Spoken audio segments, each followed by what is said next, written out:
The Way of Shadows by Brent Weeks, Chapter 51. Durzo crept along the rafters supporting the roof of Castle Cenaria's great hall, cloaked in shadows. His work had a lot of variety. He'd always liked that, but he'd never wanted to be a maid. Yet somehow he found himself pushing a damp rag over wood, scooping up dust meticulously, scooting forward slowly as he cleared each inch. Strangely enough, hovering 50 feet over the floor of the hall, the rafters hadn't been dusted recently. And Durzo hated being dirty. Still, no matter how careful he was, he couldn't help but dislodge little clumps of dust from time to time, clumps that would puff out like clouds heavy with snow and drift downward, marking his otherwise invisible progress. The nobles below, mercifully, weren't exactly staring at the ceiling. The festivities were in full swing. The events of the night before had brought out everyone. Voices drifted up to the rafters in a dull roar as men and women celebrated midsummers and gossiped about what the king could possibly be doing. Obviously, the biggest morsel was what Logan was doing at the high table. Everyone knew he'd been arrested, and they couldn't keep their eyes off of him. Why was he there? For his part, Logan was sitting like a man doomed, which was exactly what Durzo suspected he was. Knowing Aileen, the king had summoned Logan so he could publicly humiliate him in front of all the peers of the realm. Maybe he'd announce Logan's death sentence. Maybe he'd have it carried out at the table. Durzo moved again and dislodged a large clump of decades-old dust. He watched, helpless, as it spiraled down toward one of the side tables. Part of the clump broke apart in the air, but part of it hit the arm of a gesticulating noblewoman. She brushed her arm and continued her story without a pause. Brushing more dust and still moving, slowly, Durzo gritted his teeth. He was slipping. Of course, he always told himself he was slipping. It kept him sharp. Maybe this time, though, he really was. Too much was happening. It was all too personal.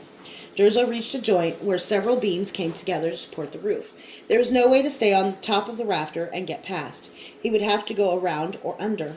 Whoever had designed these rafters hadn't had convenient skulking in mind. Setting climbing hooks around each of his wrists, Durzo wedged his fingers where two beams came together at an angle. It was painful, but a wet boy learned to ignore pain. He swung out over space, letting his feet release the beam. He wondered what the fat noblewoman below him would think if her dinner were suddenly crushed by a falling shadow. He held his entire weight by his fingertips and used his weight to wedge his fingers deeper into the painful crack, then released his right hand and swung to grab the other side of the joint, past a solid surface where all the beams came together. He had only his long reach to thank for making it. He got 3 fingertips into the crack on the far side of the beam. As he shifted his weight, the dust in the crack was just enough to slide his fingertips off.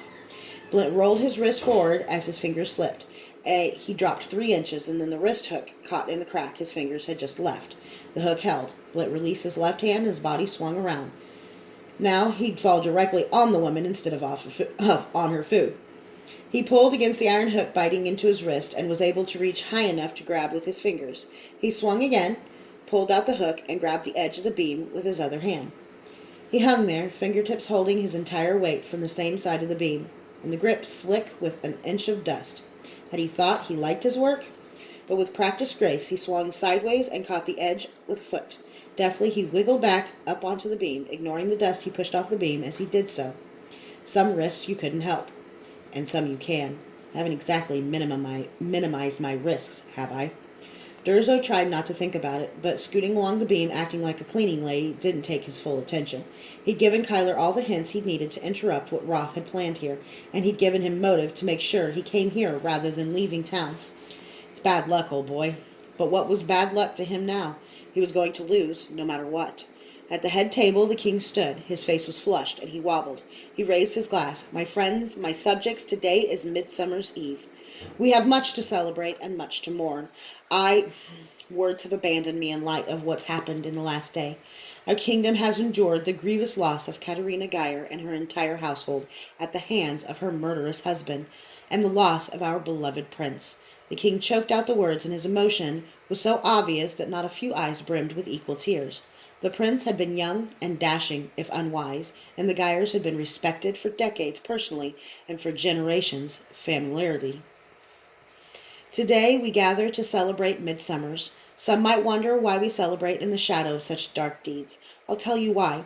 We wish to celebrate the lives of our loved ones, not yet mourn their deaths. On the king's left hand, Lord General Aegon was nodding his head with grim approval. Durzo wondered how much of this speech was Aegon's. Most of it, he suspected. The king drank from his glass, forgetting that he was in the middle of the toast. The nobles throughout the room looked confused. Should they drink, or was the king not finished? Half chose each, but the king continued, gaining volume. I'll tell you why we're here. We're here because the bastards who murdered my boy aren't going to stop me. They aren't going to get me. They aren't going to stop me from doing whatever the hell I please. Lord General Aegon looked alarmed. Elaine the Ninth had slipped into the first person singular from the royal plural. He must have had more to drink than was apparent. And I'll tell you what is our sovereign pleasure. They are schemers, plotters, traitors here tonight, yes, and I swear to you traitors you will die. The king had gone purple with rage. I know you're here. I know what you're doing, but it's fucking not going to fucking work. Well, look who learned a new word. No, sit down, Brent, the king shouted as the Lord General stood. The nobles were stricken silent. Some of you have betrayed us to Calidor. You've murdered our prince. You've killed my boy. Logan Geyer, stand. Sarah Drake was sitting near the back, according to her rank, but even from above, Durzo could see the terror on her face. She thought the king was going to have Logan executed publicly, and she wasn't alone. Logan Geyer stood, shaken. He was handsome, and from what Durzo knew, formidable, and popular with both the assembled nobles and the small folk of the city. Logan, the king shouted, you've been charged with my son's death, and yet here you are tonight celebrating. Did you kill my boy? Several nobles cried out in alarm, shouting that Logan would never be involved in such a thing.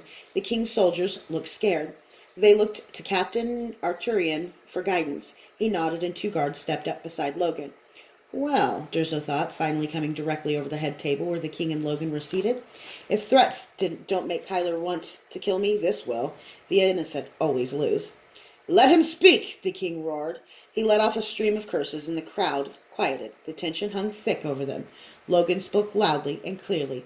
Your Majesty, your son was my friend. I deny all charges. The king was silent for a long moment. Then he said, I believe you, Duke Geyer. He turned to the nobles.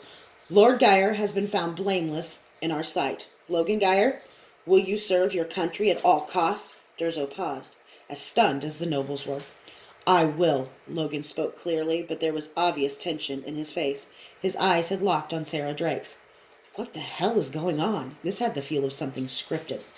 Then, Lord Geyer, we pronounce you Crown Prince of Cenaria, and we announce your marriage as of this afternoon to our own daughter, Janine. Logan Geyer, you shall be our heir until such time as an heir is born to our royal house. Do you accept this duty and this honor? I do. The apprehension in the great hall had turned to disbelief, then awe. Janine Gunder moved to stand beside Logan, looking as awkward as a 15-year-old can. Durzo heard a little cry from Sarah Drake. Her hands flew up to her mouth, then she fled.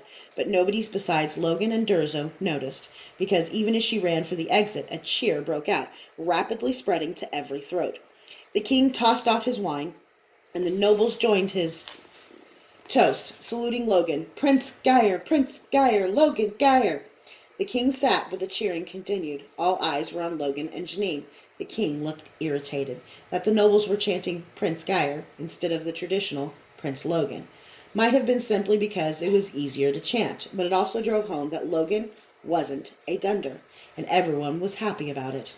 Logan graciously, if somewhat woodenly, accepted the applause, nodding to his friends. Then he blushed as his new wife took his hand. Her face glowed with embarrassment at her own boldness and adoration for her husband.